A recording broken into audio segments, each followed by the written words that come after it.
सिंध हुकूमत ने एक दफा फिर करवट बदली या lollipop party. Director 1 Sindh local government board ने एडमिनिस्ट्रेटर की तैनाती के अहकामात जारी करने शुरू कर दिए। ये बड़ी हैरानकुन बात है। खैर कोई बात नहीं। 19 दिसंबर 2022 की तारीख में डायरेक्टर 1 ने एक ऑर्डर निकाला जिसके तहत उन्होंने कहा है कि अप्रूवल ऑफ गवर्नमेंट अथॉरिटी यानी कंपोनेंट अथॉरिटी या मिनिस्टर जो भी है उनसे लेने के बाद मोहम्मद शरीफ जो ग्रेड 18 के काउंसिल एम्प्लॉइज हैं और वो वर्किंग कर रहे थे यानी काम कर रहे थे डायरेक्टर चार्ट पार्किंग बल्दिया वस्ती, उनका तबादला करके एडमिनिस्ट्रेटर बल्दिया कोरंगी तैनात किया जाता है। और इसके लिए उन्होंने बाकायदा जावेदुल रहमान कलवड़ जो ग्रेड 18 सूची सर्विस के थे उनको ट्रांसफर करके रिपोर्ट करने के लिए कहा है कि लोकल गवर्नमेंट बोर्ड रुजू करें।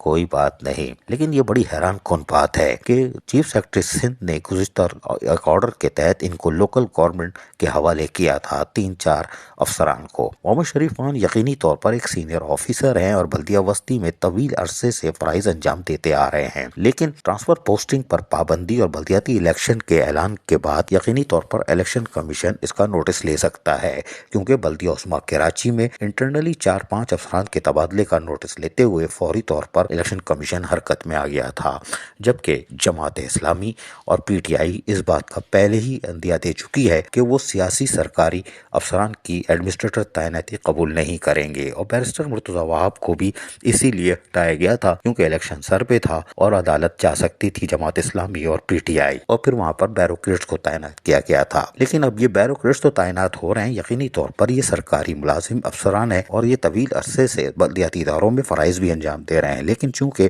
इनके साथ सियासी वाबस्तगी है जिस पर जमात इस्लामी और पीटीआई हरकत में आ सकती है। फिलहाल हेलो टेस्टिंग के लिए एक ऑर्डर तो फौरी तौर पर जारी कर दिया गया ताकि रद्द अमल मालूम किया जा सके, लेकिन जराए कहते हैं कि ये सिंध हुकूमत ने लॉलीपॉप दी है कि हमने अपना काम कर लिया, इलेक्शन कमीशन ने उड़ा दिया तो हम क्या कर लें बाबू, ये तो इलेक्शन कमीशन का काम था, उन्होंने रोक लेना चाहिए था। लेकिन अब शरीफ खान जो कि तवील अरसे से बल्दिया वस्ती में फराइज अंजाम देते आ रहे हैं और यकीनी तौर पर बल्दियाती अफसर भी हैं और यकीनी तौर पर उनकी तैनाती खुश आइंदा करार दी जा सकती है। ये तैनाती सिर्फ लॉलीपॉप से ज्यादा नहीं रहेगी और यकीनी तौर पर शरीफ खान हो या किसी दूसरे भी सरकारी अफसर को अगर तैनात करना था वो भी बल्दिया चौरंगी में तो 4-5 माह पहले करना चाहिए था। बल्दिया चौरंगी को गन्ने की तरह जहाँ चूस लिया गया है और निचोड़ दिया गया है, रिटायर मुलाजमीन को चौरंगिया घुमा घुमा के कब्रिस्तान तक पहुंचा दिया गया है, वह अब चुड़िया चुग गई खेत वाली बात थी। लेकिन अगर इन अफसरान को तैनात करना था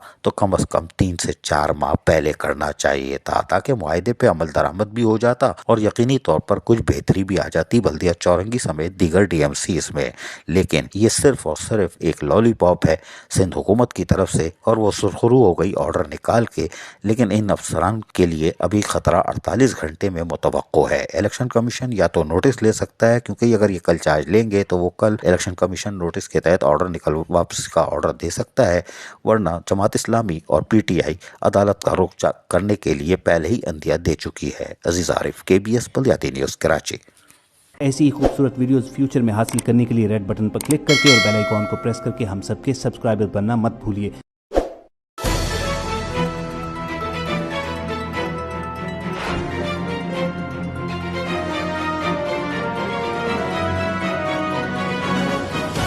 KBS बल्दियाती न्यूज़।